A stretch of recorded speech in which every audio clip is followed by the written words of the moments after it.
అల్లా సుబ్హాను తాలా మనకి ఖురాన్ ప్రారంభంలోనే తెలియచేస్తున్నారు అర్ రహ్మాన్ రహీమ్ అని. సెకండ్ ఆయత్లో మొదటి దాంట్లో అల్హమ్దులిల్లాహి రబ్బిల్ ఆలమీన్, సకల లోకాలకు ప్రభువు అయిన అల్లాహ్ మాత్రమే స్తుతింపదగినవాడు. అర్ రహ్మాన్ రహీమ్, అనంత కరుణామయుడు, అపార కృపాశీలుడు. ఇంకా ఎన్నో, అవేమిటో మీకు తెలుసా? తెలిస్తే కమెంట్ చేయండి.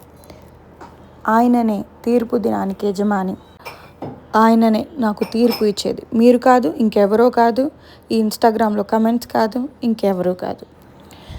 నాకు తీర్పు ఇచ్చేవాడు ఆ అల్లా సుబ్హాను తాలా మాత్రమే. నెక్స్ట్ ఆయన ఇలా అన్నారు ఖురానులో, మాలికి యౌమిద్దీన్, ప్రతిఫల తీర్పు దినానికి యజమాని. ఆయననే ఆ రోజుకి యజమాని. ఎవరు? అల్లా సుబ్హాను తాలా. ప్రతిరోజు ఆయన యజమాని, కానీ ముఖ్యంగా తీర్పు దినానికి మనల్ని జడ్జి చేసేది ఎవరు? మనల్ని అంచనా కట్టేది ఎవరు? అల్లా సుబ్హాను తాలా. అల్లాహు అక్బర్. నిరుత్సాహపడకండి ఎవరు ఏమనుకున్నా, ఎందుకంటే వారు మనల్ని అంచనా కడుతున్నారు, మనకి ఒక ట్యాగ్ ఇస్తున్నారు, తీర్పిస్తున్నారు.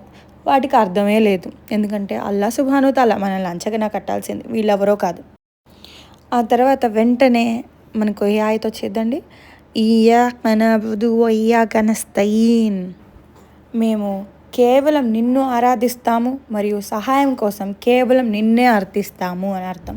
ఇహ్దిన సిరాతుల్ ముస్తకీం, మాకు రుజువు మార్గం, సరళమైన మార్గ నిర్దేశం చెయ్యి. సిరాతల్లదీన అన్అమ్త అలైహిం గైరల్ మగ్దూబి అలైహిం వలద్వాలీన్ ఆమీన్. అది నీవు అనుగ్రహించిన వారి మార్గము, నీ ఆగ్రహానికి గురి కానివారు మరియు మార్గభ్రష్టులు కానివారు నడిచిన మార్గము.